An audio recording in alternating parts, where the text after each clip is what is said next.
welcome to Horror Franchise Wednesday. Let's start a new franchise. This will be a shorter one than the last. It's a trilogy, Urban Legend. You got the Scream Factory right here. It's got this awesome cover art with the original cover art beneath it.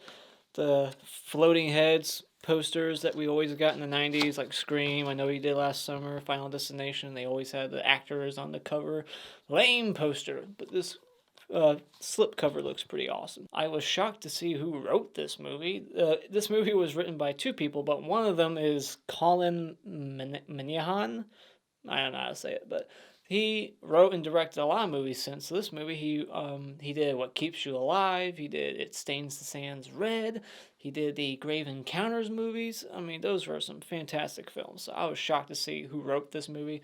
And this movie was directed by Jamie Blanks, who would go on to direct Valentine, another slasher movie. So, yeah, let's get into this movie. What is it about? This movie is about a college student named Natalie or Michelle or somebody who suspects that a series of bizarre deaths are connected to certain urban legends. Now, I'm not going to be like most reviewers on YouTube that hate this movie. I feel like this is mostly hated. I don't know, it's a cult classic. It's a cult classic 90s slasher movie. It's not Scream level popular.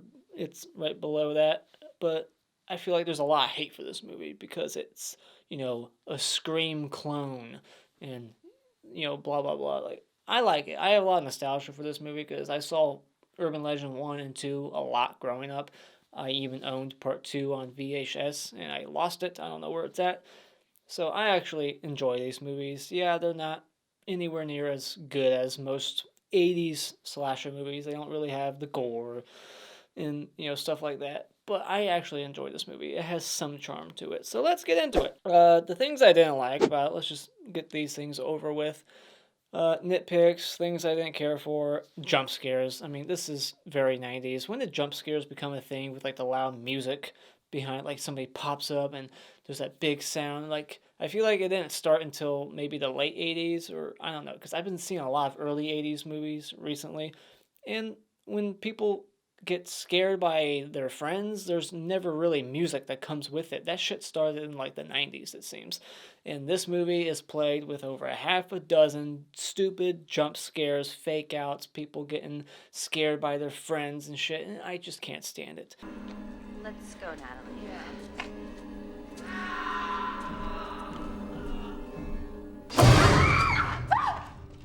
You called?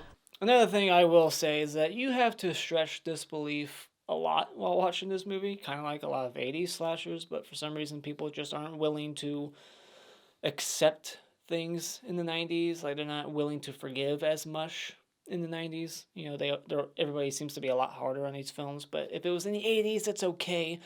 But if it's the late 90s, fuck that movie. It's stupid.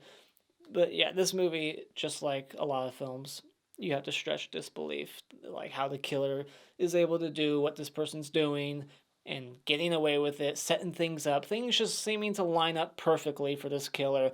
This is the luckiest son of a bitch in the world. And I did not care for the lead actress in this movie, Alicia Witt. I just didn't like her performance. She's okay at times, but when she has to get more dramatic, I didn't like her. I just really did not like her. She seemed a bit wooden. And yeah, I wanted to see more emotion from her. I would have preferred if Danielle Harris was the lead. That would have been much better. This would easily go up another like half point to a full point if Danielle Harris was the lead instead. That would have been way better in my opinion. And this movie could have used some gore. I like some of the kills, don't get me wrong, but this movie could have used some gore, but that seemed to be a trend in the 90s was no gore. And this is no different from those movies like Scream, I Know What You Did Last Summer, Valentine. They just completely got rid of the gore for some reason. But then once the mid-2000s came around, all of a sudden, gore was in every film times 100. Like, it was fucking crazy. So yeah, this movie has no gore. But the things I do like, I like the cast of this movie. There's a lot of familiar faces. You got Robert Englund, you got Rebecca Geyheart, you got Jared Leto, you got Brad Dourif as a cameo in the beginning. There's a lot of cool actors in this movie, actresses, people I recognize. I like the cast of this movie. Danielle Harris, of course. And I like the gimmick of the film, the whole killer using urban legends to kill people with. Like, that's their inspiration on how they're getting rid of these people, how they're dispatching them, using urban legends like the hiding in the back seat, the microwave one, the pop rocks and pop one, which I used to think was a real thing as a kid. I was always too scared to drink pop with pop rocks because I thought that was actually going to kill me as a kid because I was stupid. And I kind of like the over-the-top performance by the killer towards the end when this person reveals himself. Gets a little hammy. I just like this person's performance. And decent kills, decent body count.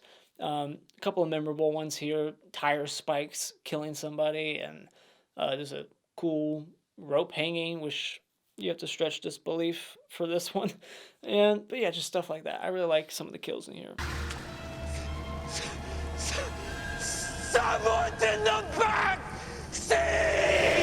And I thought it has some good camera work and cinematography. It's shot well. You know, it's not basic shit here. I thought that Jamie Blanks did a good job. I actually like the look of the film. Had some decent atmosphere to it. So I enjoyed it. I enjoy it more than others probably, but sue me. I don't give a shit. I liked it. So final thoughts. It's got some decent kills. It's a mystery whodunit. I like the gimmick of the killer. There's some cool stuff in here, just not any gore, and you do have to stretch disbelief quite a bit here and there.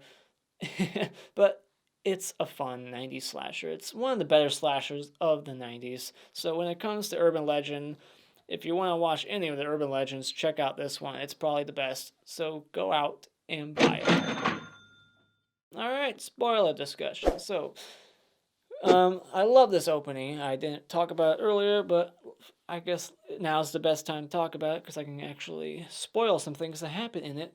Yeah, great open. So we got this girl singing along to Bonnie Tyler, I think, the Turnaround song, Solar Eclipse of the Heart. And it made me think of Scary Movie when she's singing the song and the chick on the radio starts yelling at her like, shut the fuck up and let me sing. There were some scenes in this movie that made me think of Scary Movie, so couldn't help it. And then we see Brad Dourif basically playing the same character he played in One Flew Over the Cuckoo's Nest. Billy, stuttering. Yeah, he's playing Billy. And so he sees the killer in the back seat. He goes and he lures her inside to warn her, but it's like, dude, you know you have a stuttering problem. Why couldn't you just like write down a note? Or better yet, I'm sure you got a weapon in there. He could have went in there, called the cops, grabbed a weapon, went back, surprised the killer, got one up on him or her. It's her. I don't know why I'm being cryptic here. And let's spoil it. The killer's a chick, but he could have snuck up on the killer and killed her. Surprised the hell out of her. Went in, grabbed a weapon, came back, wrote a note or something for the chick. Like, you know, you can't spit it out quick enough. But yeah, I just love that when she like drives off and he's like, someone's in the back seat. And he sounds just like Chucky whenever he yells in any movie. It just makes me think of Chucky. So we get this very hard to pull off kill. I mean, it would be kind of hard to swing an axe when you're in the back seat of an SUV. I mean, there's not a lot of space. You have to like swing it back. I mean, that would be kind of hard to pull off. But she does it. Chops her head right off. Pretty cool kill. Awesome open. But not a smart thing to do. I mean, you're killing the driver. The driver's dead now, and the car's gonna crash. But this killer at the end of the movie seems to withstand all kinds of damage just fine, unlike her boyfriend. So then we get some foreshadowing to Urban Legend 3 here. They go up to this store and they start yelling Bloody Mary 5 times or 3 times or whatever. Part 3 is called Bloody Mary. So it's just like, oh, that's kind of cute. So yeah, then we get the whole Pop Rocks thing. And I already said, as a kid, I thought that was a real thing. No, it's not, but it is a real urban legend. Somebody supposedly had their head blow up drinking Pop Rocks and pop at the same time, whatever. So, yeah, would the headline really be lunatic on campus, question mark, just because somebody who was a student got beheaded outside of campus? Like, that's a leap. That's a stretch. Like, that makes Jared Leto look like a major red herring, like, because nobody would make that leap. Like, oh, well, she got beheaded outside of college.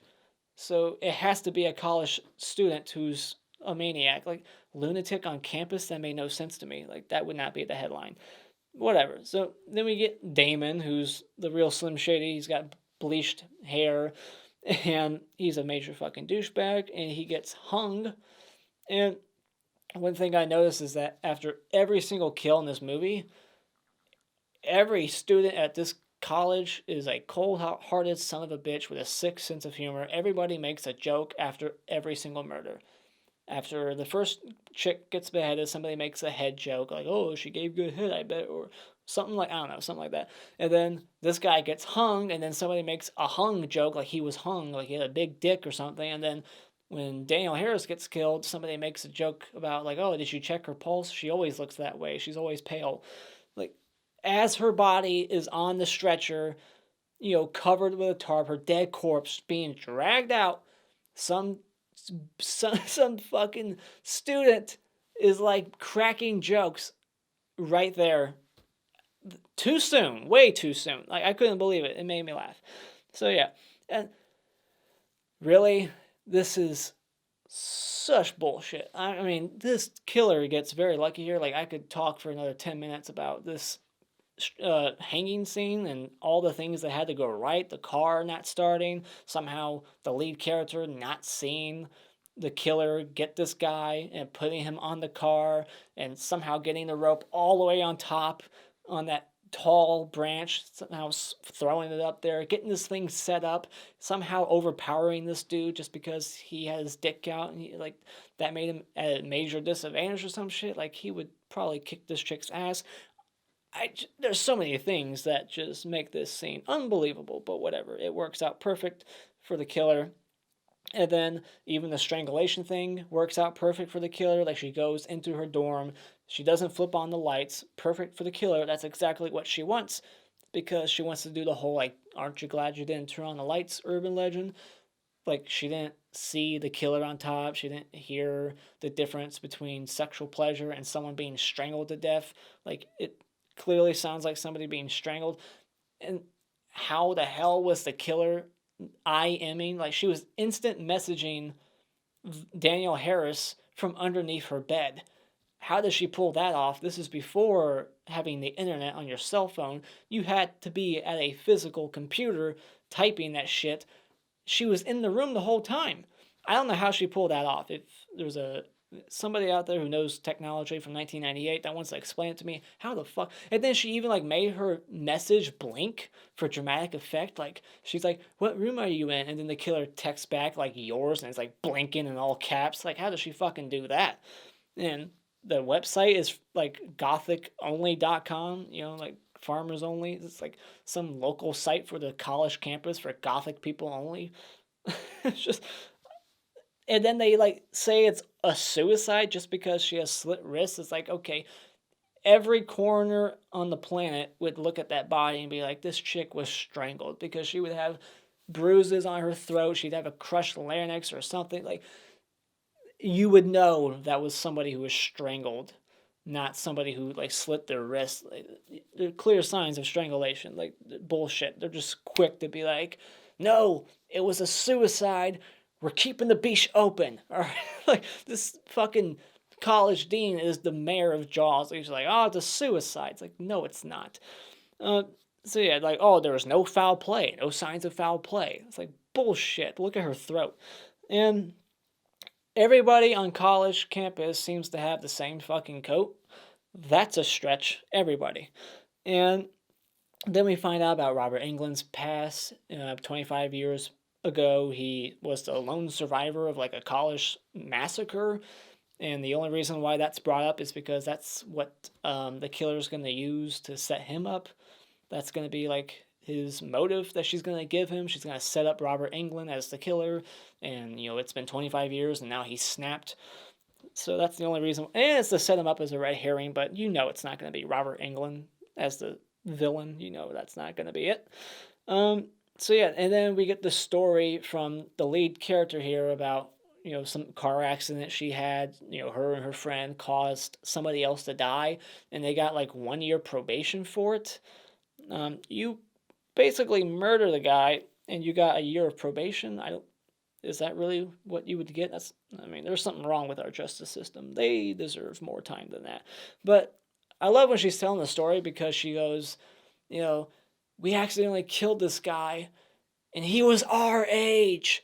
She made such a big deal about like the fact that he was their age, and it made it extra sad. Like, if he was older, it wouldn't matter. Like, oh yeah, we killed some old geezer. Who gives a fuck? He was knocking on death's door anyways. Like, he was our age. Oh my god. Like, okay, that makes it worse, I guess. Like, it was just funny that she had to add that extra detail. I just found it funny. And then this movie's got all kinds of tropes, 90s tropes especially. I mean, you got the creepy janitor. He's not going to be the killer. That's too obvious. And the janitor, speaking of which, is Three Finger in Wrong Turn. And he's the guy who gets sliced into 1,000 cubes in the beginning of Cube. And so then we get the tire spike kill, which is awesome. That's like the most unique kill in this movie, and one of the most unique kills of all time. Like, I love that kill. Then this guy, his dog, gets fucking microwaved. And this party is packed. Again, the killer is so lucky. He goes upstairs to throw up. He's sickened by the sight, and the killer sneaks up on him, kills him, and then drags his body to a separate location. All these bodies to a separate location without ever being seen. But yeah, he gets like the pop rock legend. She's like putting pop rocks down his throat. Some kind of like, I didn't see what the bottle said. I didn't freeze frame it. It was some kind of like cleaning chemical, something like that. Some blue liquid shit down his throat and killed him. I'm surprised nobody made a joke after that. Something about like, oh, now, he used to have a filthy mouth. Now he has a clean one because she put cleaning liquid down it. Get it? Or somebody could have made like a hot dog joke about his dead dog. Very quick thing I want to mention, because it made me think of Final Destination 3, is the song Roller Coaster. When it came on, I immediately thought of Final Destination 3. It's an amazing movie. But they mentioned the urban legend attached to that song that I thought was really interesting. Somebody died like near the recording booth, and you can hear that person's scream in the song. I'm going to listen closely to that song the next time I'm watching Final Destination 3 to see if I can hear that woman screaming in the distance. And they actually use that urban legend in part 2, I think, if memory serves me correct. I watched that movie a lot as a kid because I had it on VHS part 2.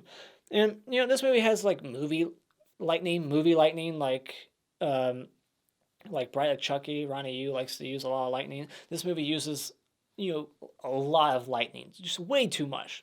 It's like a strobe light. I've never seen lightning that bad in my life. It makes it go from feeling like a movie to feeling like a fucking like stage play. Somebody's going crazy with the light system. It's like, tone it down. And Tara Reid, she gets killed, and she just sits there and takes it, gets the axe off camera. And we get this slight little hint that the killer is going to be a woman, because the killer gives the lead actress here a girly little wave, like what she does. She like gives her like this little wave. Seems kind of girly the way she does it. So I was like, oh, that's kind of neat. Like, that's a little clue. Like, it's a girl, because I don't think a guy would wave like that. So then they find Robert Englund dead in the trunk, and instead of like playing it off cool, like they think Jared Leto's the killer. They could have just played it cool, like pretend they didn't see anything, get in the car, drive off. But instead, they just freak out and both dart into the woods. Like, where are you going? You could have just went in there, locked Jared Leto out somehow, called the cops. They went about that all wrong. They just dart into the woods. And then she gets in the janitor's car, and the janitor has the same fucking coat as the killer, so now she thinks he might be the killer, even though 5 seconds ago she thought Jared Leto was the killer. So she's like panicking in the car. And then the one car that's driving down the road is the killer. The killer somehow just bumps into them. Like, they're the only 2 cars driving down that road.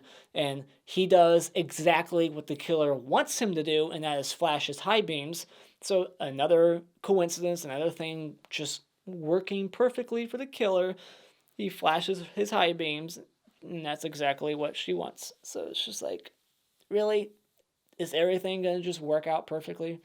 And really, like, somebody's flashing their high beams at you, just fucking pull over, slam your brakes, don't go panicking and just flying. Like, what's he doing? He crashes, and then she goes to the abandoned dorm, I guess. And yeah, and how did the killer? So I guess Rebecca Geyheart somehow knocked out Jared Leto or something. Like she ran back to the car, but Jared Leto was hot on their trail too. So I guess she snuck around him and then got in his car. I guess she had his keys and then somehow bumped into Alicia. I don't know. It's just coincidences as usual. And another coincidence would be the perfect timing from this rent-a-cop, who is basically this movie's Halloween H2O LL Cool J, and came out the same year. And she has two guns for some reason. Like she shoots, she loses her gun, and then she has a second one on her for some reason. Like what security guard carries two guns on her? Another thing I have to question is how the killer somehow got ahead of Alicia. I wish I wrote her fucking name down. What's her name? Got past her, like got ahead of her, ran up the building, lit 100 candles, and just knew that she was going to be in close enough proximity to hear her screaming. She gives like this big speech, and it's just like something out of Scream. They're like, "Here's what I'm doing and why," and it's a little over the top, and just, I mean, she's giving her like a freaking PowerPoint presentation. Like she's giving her like a slideshow. Like, here's why. Here's all the photos, and it's like, really, come on, just kill her. And I like that they're basically setting up what part 2 is going to open up with, which is the kidney urban legend. She's about to take out her kidneys, but she gets prevented from doing that. And they kind of pick up where they leave off here in part 2. That's how part 2 opens. So I like that. And yeah, where does she get 1,000 candles? And I like that there's like a room of bodies there, like something straight out of like Halloween, Friday the 13th, all those slasher movies where the final girl bumps into all the bodies, just like all the closets, every door she opens, there's another body in there. I like that stuff. And yeah, and then this killer, Rebecca Geyheart, she just survives a gunshot and falling out the like 3rd-story window, and we don't even see what she fell into, like what was down there. She had to hit hard ground, and she survived. And then on top of it, she gets thrown through like a SUV window over a bridge into probably a shallow river and survives that as well. Like, that was too much. Like, just not the second part, just like have her fall out the window, shot, and then cut to the ending. But yeah, it's just crazy. Like, she survives so much, and she just talked about how her boyfriend got in that little car accident and died from it. It's like, well, your boyfriend must have been a pussy because you took a gunshot, a fall out a window, like from the 3rd story, and then you survived another falling out of a window, going through a window over a bridge, and you're just fine. Like, your boyfriend was weak compared to you. I mean, that's just crazy. But yeah, so that's the end of the movie. The Hockey Mask Award for Best Character in this movie for me was Paul, played by Jared Leto. Gave a good performance, liked his character. And the Hanky Award for Worst Character in this movie is Damon, the Slim Shady wannabe douchebag. And the cutest chick in this movie for me was Brenda, played by Rebecca Geyheart. And the Clapper Award for Best Scene in this movie is the opening with the girl driving down the road and the killer lurking up from behind and chopping her head right off. And the Funny Bone Award for funniest moment is when the college dean says, "Oh, Damon's probably off at a motel having sex with animals and, you know, doing what 18-year-olds do." And the other chick's like, "Not when I was 18," something like that. And the Mr. Hat Award for Best Kill in this movie is the college dean who gets punctured by the tire spikes. And the Mr. Twig Award for Worst Kill in this movie is Professor Wexler. I don't even know what happened to him, so he's the worst kill. And those are my thoughts on Urban Legend. Let me know what you thought about this movie in the comments below. Do you like it as much as me? Are you a defender, or do you think it's just trash like everybody else, it seems? Let me know. And as always, if you like what you've seen here, you can hit this like button and become a subscriber today just by clicking on my cartoon face in about 5 seconds. And until next time, auf Wiedersehen.